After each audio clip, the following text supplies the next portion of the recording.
and it's a pleasure for me to be here. I see also Lorna around there. That's great. And for all of you who are, I understand, coming from different parts of the world as well. So this is wonderful how technology can help us on this. And yeah, so I will start sharing my, can maybe someone allow me to share my screen or maybe so I can start with my presentation. And so yeah, hopefully today, I'm not sure how many of you were able to see the unit. So this would be interesting. Maybe you can raise your hand or make a, okay, good. Oh, let me see the gallery, sorry, the gallery. Okay. Yeah, there are quite a few that. I don't know, I'm on twice. Sorry. Okay. Very good. Okay, so it's nice, like if you already saw the unit, maybe you can you'll see some of the things that I already checked on. You already read the Earth Charter, so you'll see something repeated here, but you know, repetition is also a good pedagogical element. So it will reinforce some of your learning on these, and hopefully as well, I'll bring some new elements. And the good thing as well, I think, with a live session is to have some interaction. So I hope we can have as well time for this. Okay, let me see if I can. Oh, I can still. Well, maybe I don't know. Stefan can share my presentation, because it seems that I cannot. It says host disabled participants screen sharing. Oh, I didn't. It's my fault that it doesn't work. Yeah, it's just the host needs to give me access to present, to share my screen. I'm sorry, but I don't know where I have this. I think if you see in my name, if you go and put if you go to put the pointer in my name and it says more, yeah, you can there as a host, you'll be able to see some things that you can allow me some. So maybe make a co-host. You are the co-host now. Now, okay, perfect. Now I can share my screen. Okay. Good. I'm sorry about that. No, don't worry. We usually work with MS Teams, so I'm more familiar with the other one. Yes, so we see it. Very excellent. So as you were able to see from the unit, those who saw it, and for those of you who were not able to, the Earth Charter, what we'll talk today is about the Earth Charter. So we'll go a little bit in depth in how it was drafted, why we think the Earth Charter is important and is a good education instrument for teachers, for educators, for all of you to use it, take advantage of its value, because it's a document with 16 principles that with principles that talk about sustainability and the ethical principles that can guide actions and can guide people decision making to make this vision for sustainability, a more sustainable, just and peaceful world, a reality. And so we're gonna go in depth a little bit for what we can do in 1 hour to learn more about the Earth Charter. And with this slide, I just wanna go a little bit in depth into why I think the Earth Charter is a very valuable and instrument And one of the things I think that it gives its strength is the drafting process, how the Earth Charter came to be. And the reason why I say that is because the Earth Charter is the product of a very large participatory, international, intersectoral, intercultural dialogue about what are those values and principles that could lead us to that vision of sustainability, as I was mentioning. So it started as an initiative inside the UN process, so inside those who were organizing the UN summit in 1992, the Rio summit. So this is a benchmark and such an important process that happened in that moment. So in the international arena, people were just starting talking about the different paradigm for development, the sustainable development, and many of those involved in that process at that time, and those visionaries of that at the time in the 90s, they were saying, well, we individual nations, organizations need an ethical guidance for that different development paradigm. And that's why they brought at that moment the process to the UN with government officials. But that was not the right time, I think, and that's reflecting on that moment. It was maybe there were so many different worldviews and paradigms of those involved in the governmental processes at that time that they could not agree or get a consensus of what would be shared values and principles for sustainability of a different paradigm of development. So the process had to be left out. It didn't continue as a UN process, but I think that was an opportunity because then they didn't give up, many of those involved in that process. Some of them, for example, in the government of the Netherlands, who through Ruud Lubbers, the prime minister at that time, said we should continue with this. So with Maurice Strong, who was the secretary of the UN summit, and then joined forces with Mikhail Gorbachev as well, who was the founder of Green Cross, and also gave a lot of support to having an Earth Charter. So the process continued and was enriched through with the participation of civil society. So there were, scientists, children, youth, religious leaders, indigenous groups, and educators, even governments as well, were involved in the drafting process of the Earth Charter. And this is why I think the Earth Charter is such a rich document, because it took almost 10 years to be able to finish like this. Consultation process was quite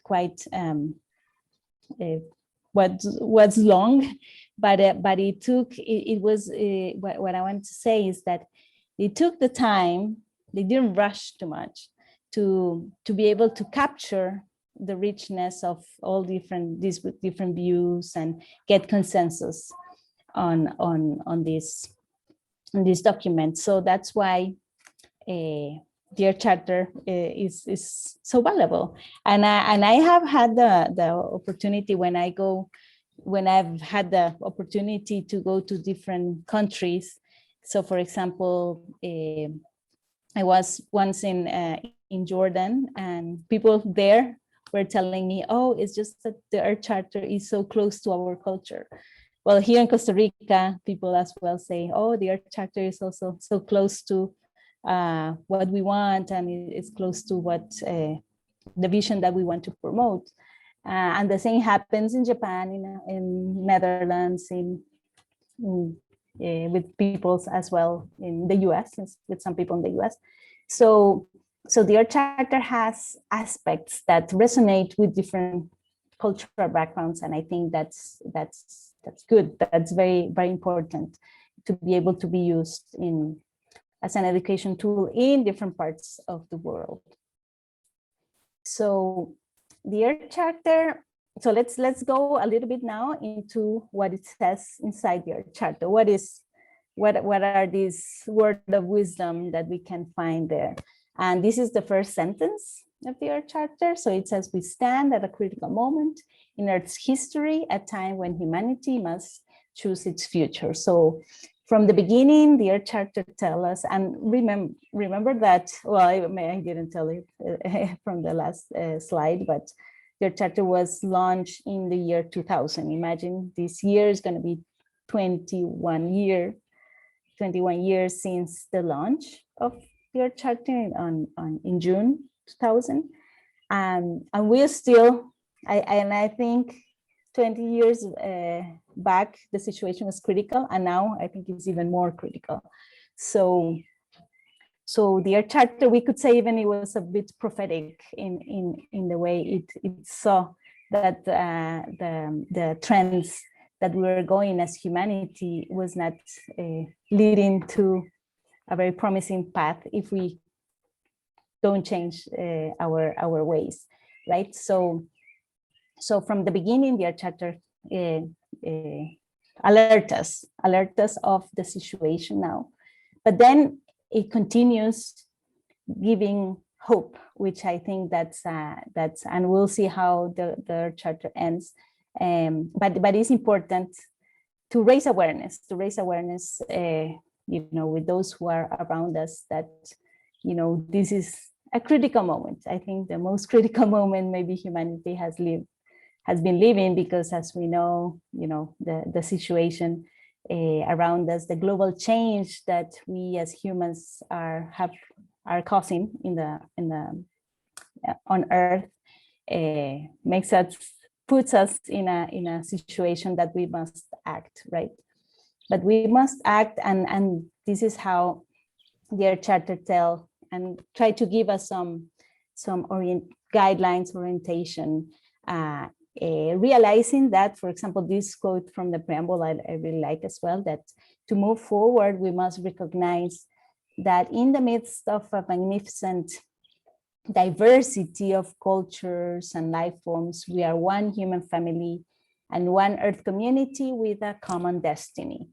So this is important in this critical moment. How do we move forward? Well, realizing that we cannot do it as nations separated among them or getting in conflict among each other.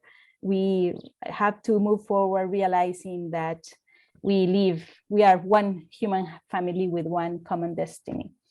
And as a human family, we need to, act together. And these all quotes as well go in this line. We must join together to bring forth a sustainable global society. A society founded on what? On respect for nature, universal human rights, economic justice, and a culture of peace.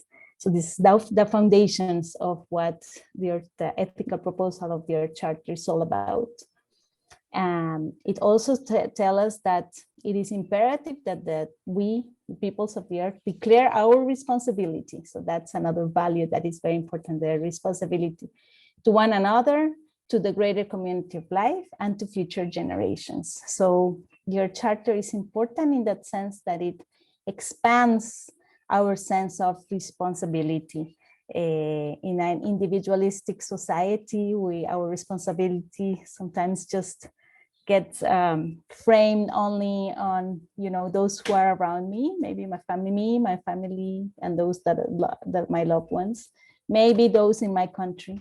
But the Earth Charter invites us that to face this critical moment, we must also think about other living beings, the greater community of life, the others, and those who are not born yet, the future generations as well, in our decision making.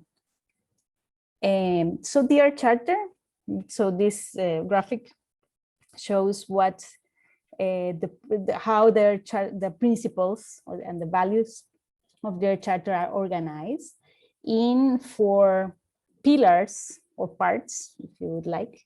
The first pillar is on respect and care for the community of life. That's the core of their charter proposal is there. And then to realize that core proposal, then there's other guiding principles related to the area of ecological integrity that one could say is like the environmental dimension of sustainability, but there was a decision to call it ecological integrity. Then on pillar 3, the social and economic justice as well. That is, would be this dimension on, well, social and economy on sustainability. And there's a 4th dimension that sometimes is not included in when we talk about sustainability, but it is important. Well, at least in the Earth Charter was considered very important, and it refers to democracy, nonviolence, and peace, the culture of peace. And I will mention a little bit later on why as well democracy is there. But so those are the parts, the pillars of the Earth Charter, as you can see, just refer to how to move forward to realize the vision of sustainability. So I wanted to mention something about some dilemmas during the drafting process, because I was telling you that it was such a rich, interesting process, but it was not an easy one.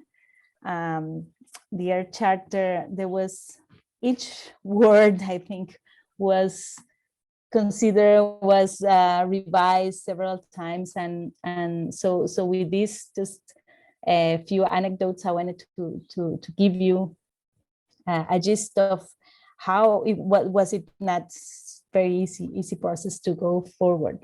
For example, and this information I got, if you want to check, we have an Earth Charter podcast that you can find in Spotify or Google Podcast or Apple Podcast, and we also have other documents, books that refer to this, especially Stephen Rockefeller. He was the coordinator of the drafting process and the Earth Charter Commission, which was this commission that were revising all the inputs to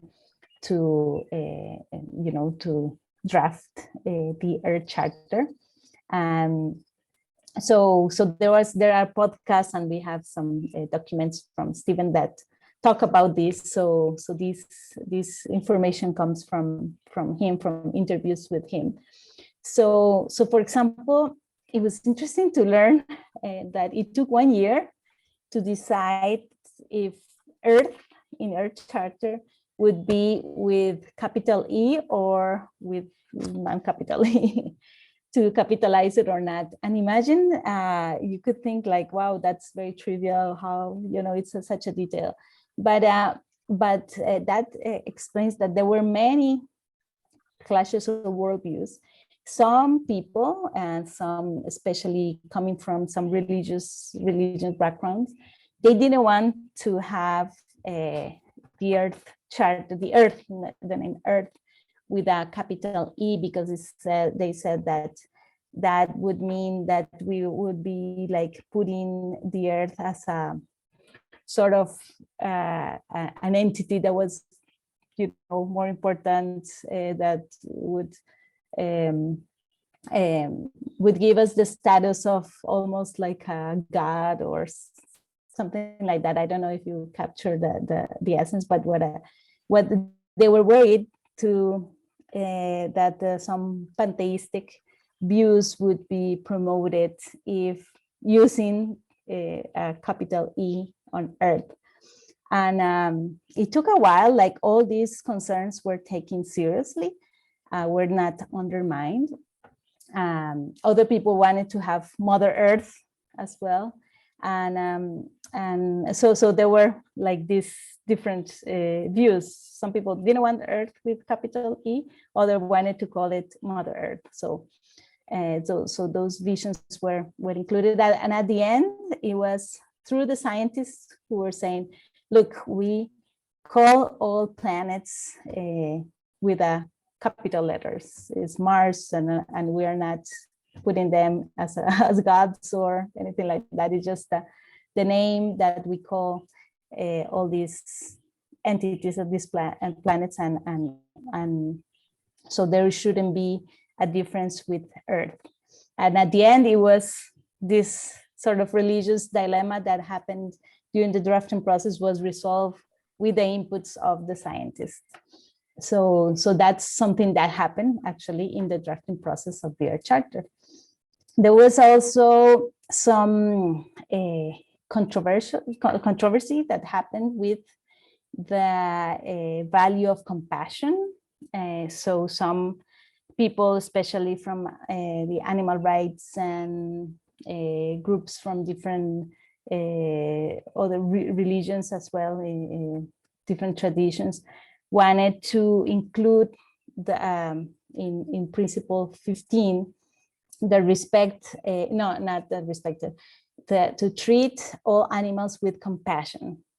But then some indigenous groups from the north, from the Arctic, the Inuits, they came to the floor and say, we respect animals, but it's not possible to kill an animal with compassion. That's what their arguments. These are groups, indigenous groups, that they don't have agriculture. They depend on the hunting of animals, and so they didn't want, but they didn't want the word compassion there. But other groups, especially Buddhist groups, wanted to have that compassion. So there was as well many months of talking, coming back and forth. And at the end, what happened is that in principle 2, it says is care with the community of life with understanding, compassion, and love. So for these indigenous groups, it was fine to include the word compassion associated with the community of life. But in respect of animals, in principle 15, they didn't want that word, so that word was left out, and they say with treat all animals with respect. And with respect, they were they agree with that. So that's another aspect that was highly debated there in the Earth Charter. Another value and another interesting discussion happened with the notion of intrinsic value of all beings.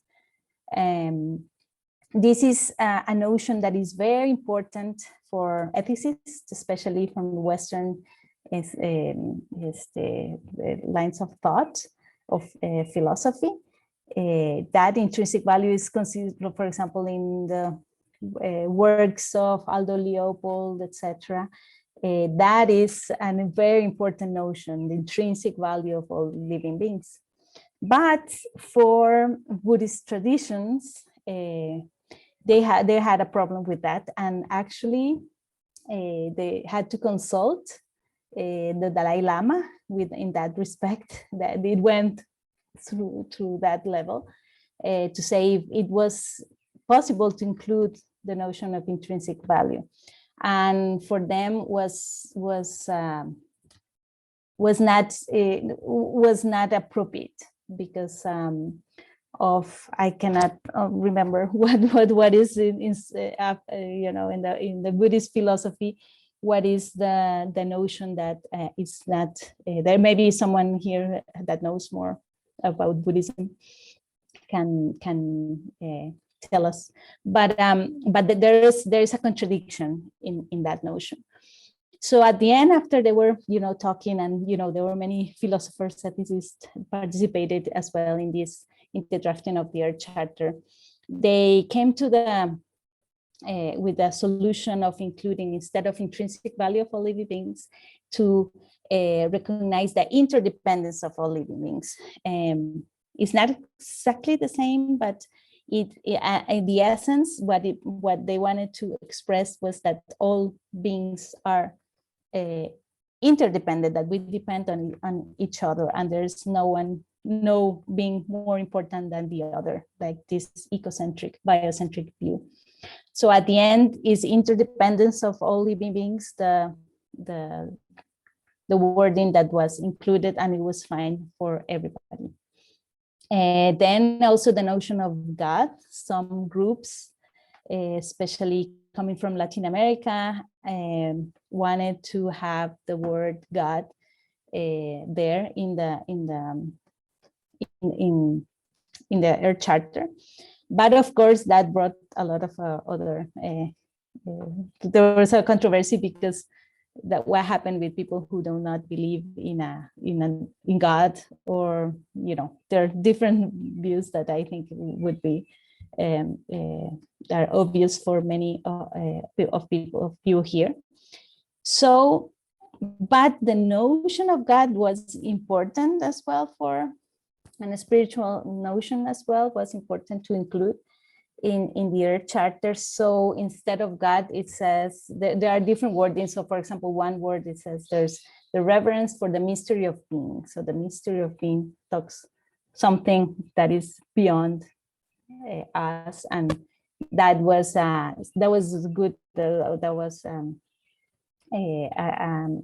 a good solution for those who wanted to have the wording God inside the Earth Charter. So these are just some examples, just to give you the notion of how the Earth Charter was not an easy process. The drafting process took a lot of time, and that's why when you read it, and that happened to me even the first time I read it, it was just like reading poetry, and it resonated with so many of us, because it really took a while, took a long time, and a very careful process of being respectful with all different lines of thoughts, religions, and etc. So I'll go fast on this because you have your chart in the unit. I hope you have the time as well to read it. But this is just we call it in Spanish, un brochazo, is like very fast going through. So as I mentioned, the respect, this first pillar has the foundation of your charter. So comes with the first principles that talk about interdependence of life, and as well the diversity of life. The second pillar, and the notions as well of caring with understanding, compassion, and love, as I was saying, and the notions of responsibility. Then the third one, it refers to the importance of freedom, but as well the importance of being able to participate in the decisions that are important for us. So that's as well an important notion in the Earth Charter. And this notion of justice across generations, that in intergenerational justice, we could say as well, considering the future generations. And then, well, we move to what I mentioned are more action-oriented principles. In Principle 5, we have all these agenda related to protected areas, to protecting natural forests, and etc.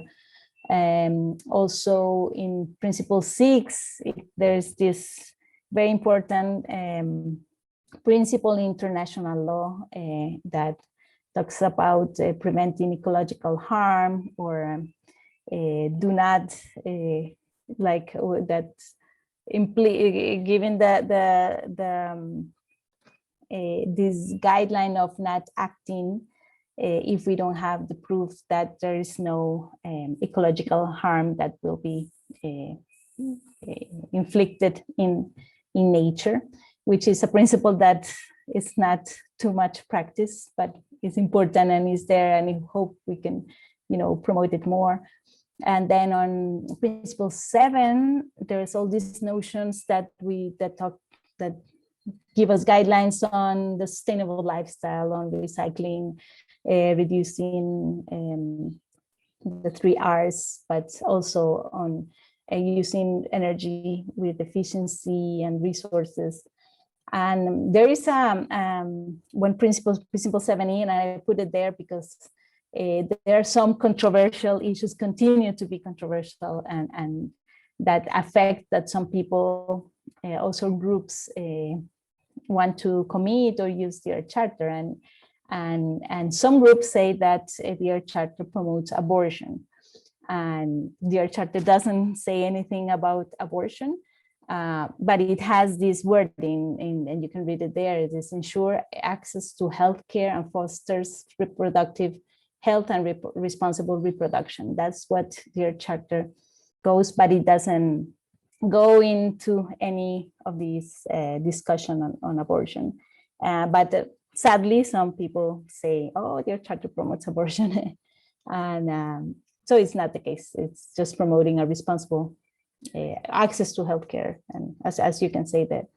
But just wanted to highlight because there continues to be some controversial issues around it. And principle 8 talks about the importance of recognizing not only scientific knowledge or the Western knowledge as valid, important, but indigenous knowledge, local contextual knowledge to bring into the table and have this dialogue between different type of knowledge to reach solutions, because that's how we will be able to move forward.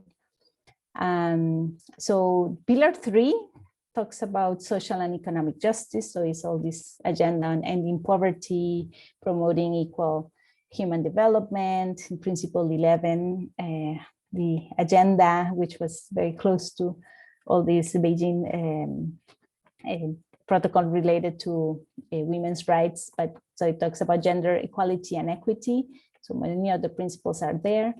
And on the principle 12 on inclusion, well-being, dignity, well-being, like including those who have some special vulnerabilities. So those are included there. And also there's, and I think I put it there in the units, some documents that refer, because other people who criticize the Earth Charter as well, some groups, say, oh, the Earth Charter promotes socialism, and that's something that has been also controversial. And the Earth Charter doesn't promote any specific political ideology at all. And I think if you read it, it's clear. But some people argue that. So in that document that I share in the unit, you can read more and get more information about that. And then the final pillar, as I mentioned to you, sometimes it's not included in some people who write about or talk about sustainability, and is this notion of democracy, and democracy in the sense of, we know that democracy is probably not perfect and is not practiced perfectly in different parts of the world, but the essence of what democracy, the democratic system refers to is on having that the people have the opportunity to participate, to have a voice in decision-making processes. So that's what the Earth Charter talks about. So especially in Principle 13 on talks about how to strengthen democratic institutions with transparency, with channels of participation for citizens, etc.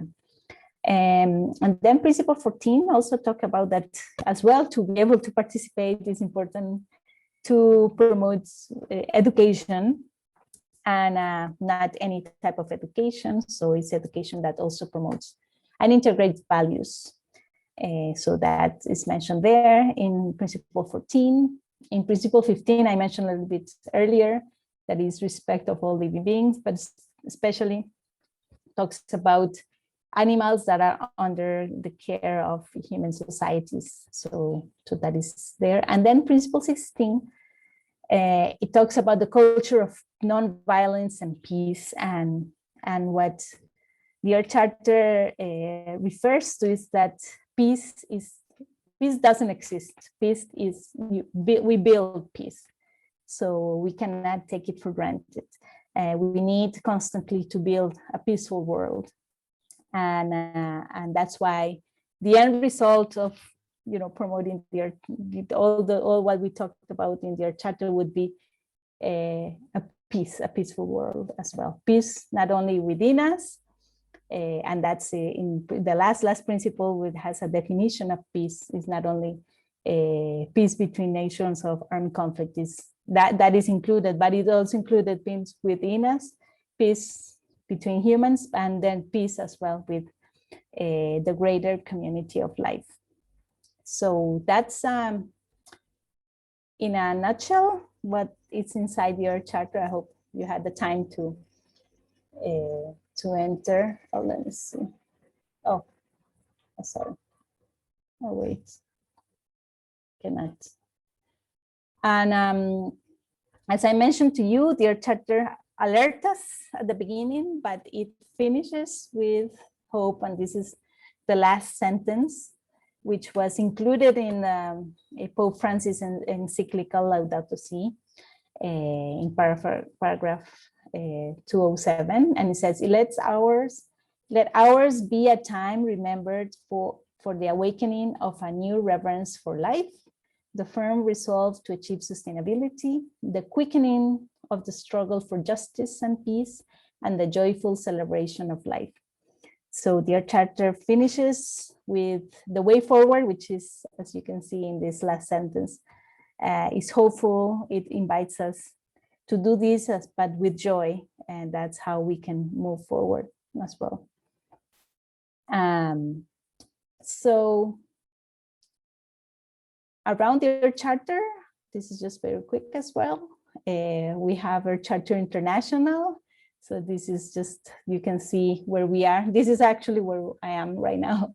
Our center here in Costa Rica is the Earth Charter International Secretariat. We are a small team that we try to coordinate, or not coordinate, give just some motivation for the bigger Earth Charter global network of movement. So we provide information, opportunities for networking, also educational opportunities. And so we strive to do that with partners. And Rosalind is one of the partners as well here, Lorna, who help us with this mission.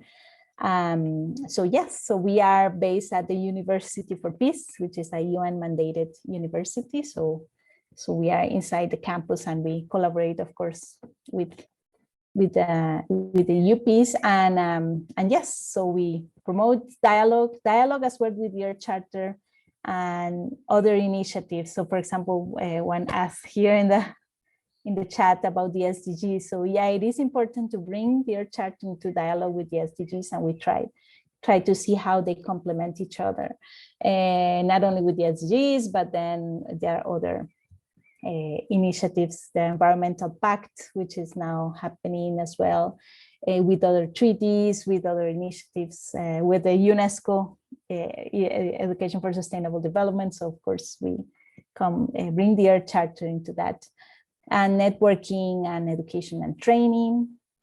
And so here you can see we have affiliates, partners, young leaders, educators in almost 89 countries where we are based. And you can find all this information in our website, earthcharter.org.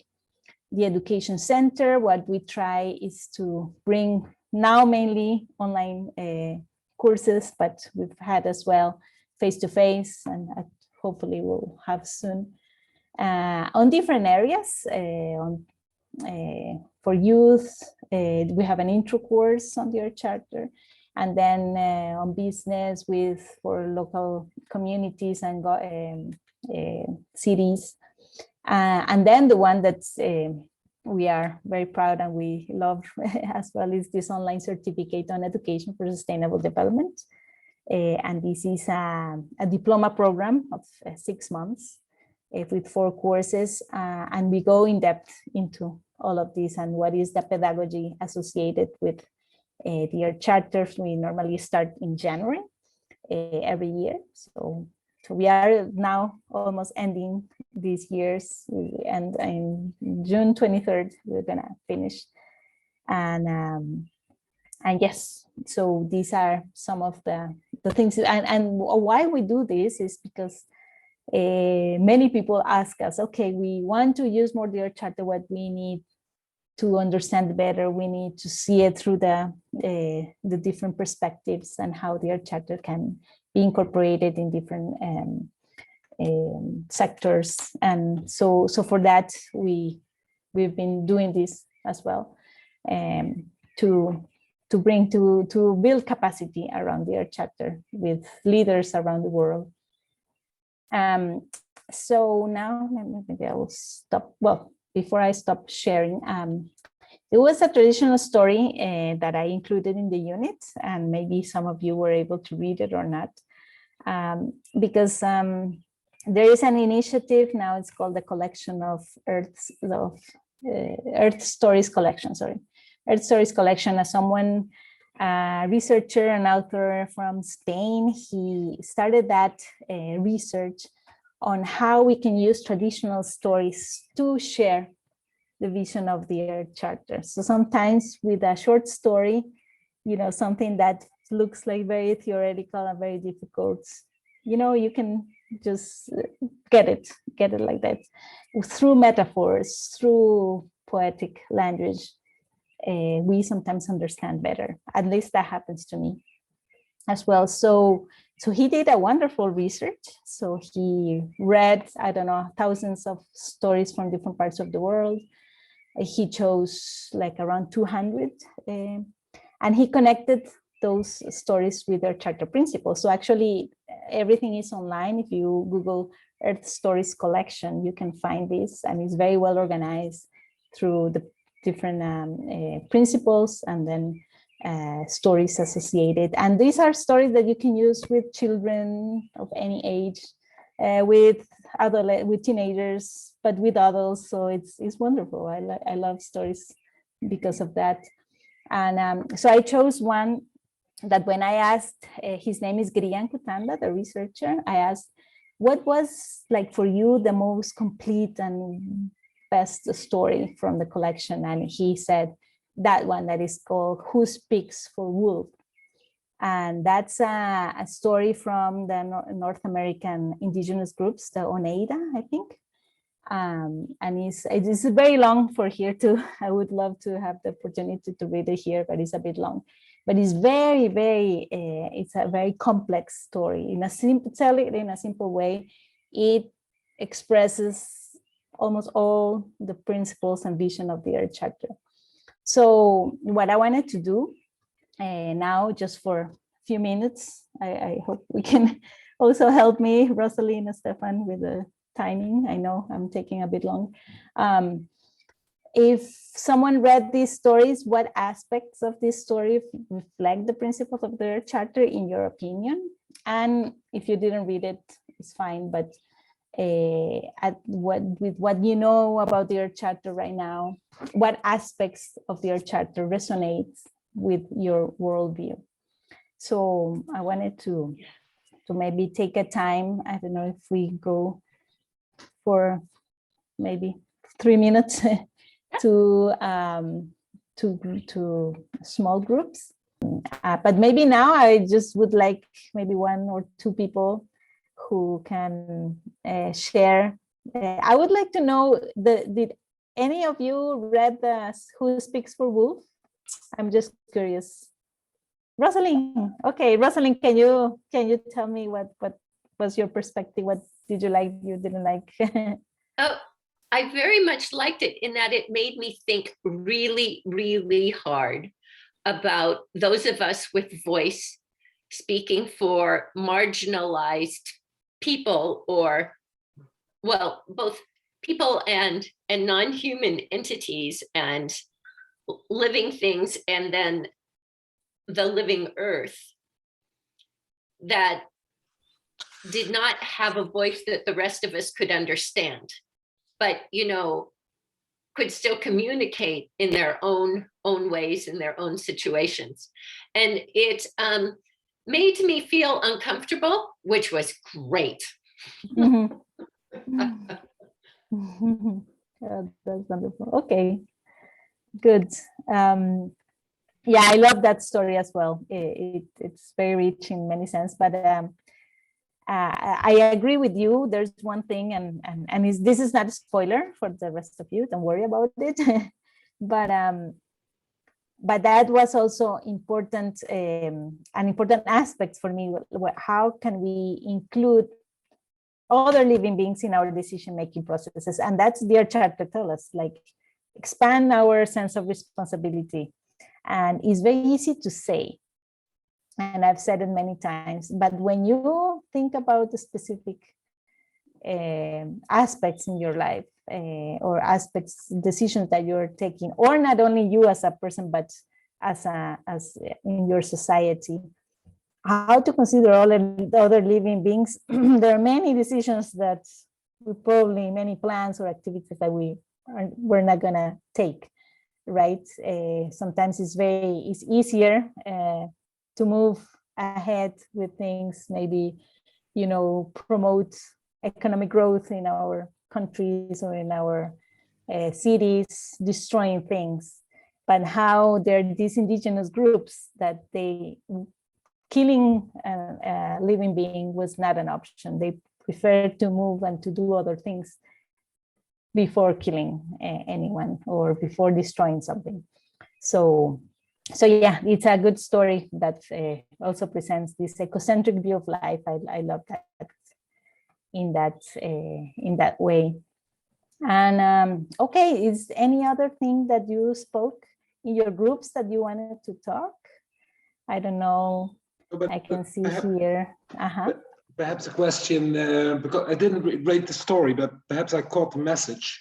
How does the Earth Charter, thank you for the overview, Alicia. It was really, really strong. As I wrote in the chat, I wonder why we need the SDGs to begin with, seeing all the work that's already been done and all the thinking great people went through.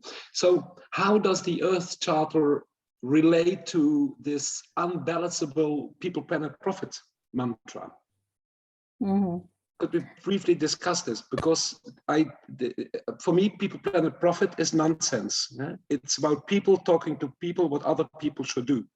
It's not about other living beings. It's not about the earth. It's unbalanceable. So it's pro-economic growth. It's just buying time. In the Earth Charter, I don't see this conflict. It's beautiful. It's much more earth with a big E. And for the people, the big E. For me, there's only earth. And thank God, or any God we can thank for that, we live on this earth. And that's all. There's nothing more than that. So that's why I said as an introduction, I'm very getting frustrated about the Decade for Education for Sustainable Development, about any UNESCO effort, actually, which is not taking us forward. So my question is, how does the Earth Charter relate to people, planet, profit? Or can we step forward, use the Earth Charter and pick it up, put it on a level where everybody can see it? Mm-hmm. Well, yes, in many, some conference that I've been, and with people who, for example, around the Earth Charter, there has been people who are very influential, as I mentioned to you, the former Prime Minister of the Netherlands. You're from the Netherlands, just right? Yes, I had the privilege of meeting Ruud Lubbers and speaking about this initiative with him, yes. Okay, so there are people like that with power, and I think, there's no one answer to say like why some of these other influential people, other very influential, business or leaders in this world are not taking on board the Earth Charter. Many of them know about it, but the Earth Charter brings a worldview that, as you just rightly said, is not anthropocentric. It's moving to be more ecocentric, and that touches some economic interests, important economic interests that I think, well, it's not a message that some ears want to hear. Some people and some I don't want to say elite. That's some groups, let's say, some people in this world would like things to continue the way they are right now because they benefit pretty much on that. And so it has to come from the people, from people like all of us here. It has to come from, it won't come from the top. It will come from the bottom up, probably. Like we demanding that, we want a different development path. We want different ways of running business, considering a different way of decision-making processes where we consider others. So I think if it's not us demanding that, it's not gonna come, because of course those who have the power and who are well off, very well off, they prefer to keep us, a little bit quiet and just accepting things the way they are. So, but of course, doing it in a very, respectful and peaceful way, and say, look, we can all benefit from, taking and considering other living beings in our decision making, and we'll be happier, all of us, and we need to prove that in a very smart way.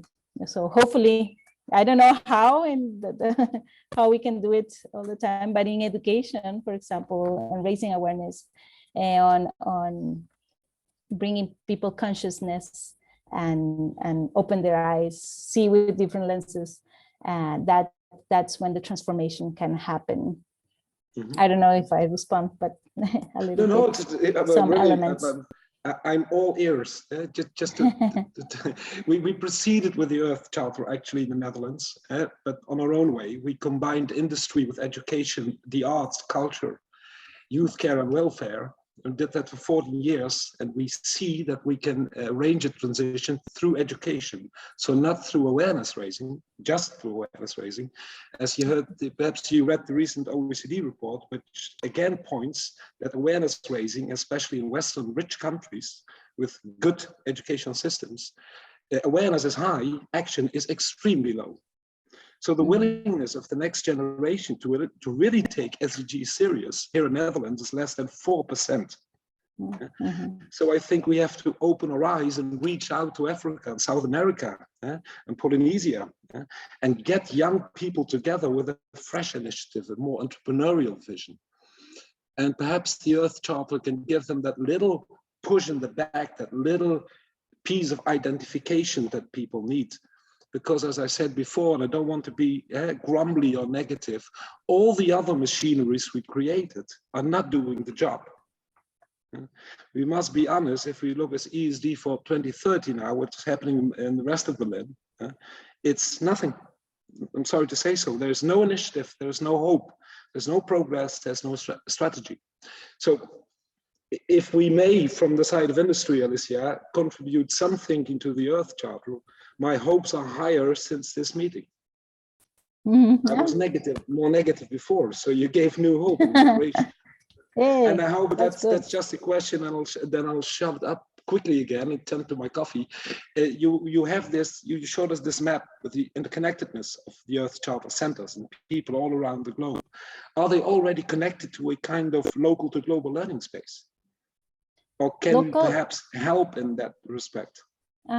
What do you mean about local to global learning? I mean, centers? for example, if we interviewed a few 100,000 youngsters and we asked them, what do you want to learn about together? What is really important? And they all said, we want to learn about water, about food, about construction, about energy, about health. We want to be one and learn together. So we combined these youngsters through Zoom and Skype, and we took airplanes and trains and went by foot and connected them and learning, and found in 80 countries that all these youngsters together learning this way covered every curriculum of every country. So what we lacked is, oh no, let me put it other ways. What worked against this bottom-up initiative were the people in power. To put it very straightforward, was UNESCO. Because young people want to work from the street, from the arts, from music, from life. And that's what the system is not respecting at the moment. So that there is my argument, actually, Alicia, my hope. They need some kind of, that's also what Ruud Lubbers formerly, he died unfortunately in 2018, what he always said, give power to the people. He was a Christian. This is very basic thinking. And that's what I mean with the local to global learning space. I want our kids here in the Netherlands to learn with Kenya and Mombasa and with Mexico and with the small island states. So have you any ideas about that? Any thoughts? Well, when I was mentioning a little bit about our trainings, online courses, there's one specifically that, and now we are increasing to other 3, but one in a specific course that we have, we call it a course, but it's actually a program for young people, 18 to 35. And there are people, and everything is online, and we call it Air Charter Young Leaders Program at the end. But the course is on leadership, sustainability, and ethics. And what we do is to bring young people from Nigeria, from Costa Rica, Mexico, well, we have in English and Spanish, because sometimes in Latin America we use more Spanish, but the thing is that, yeah, we do that. We've been doing that for 10 years already. Of course, we need to scale up, because the group the groups right now are, every cohort are like 30, 40 people.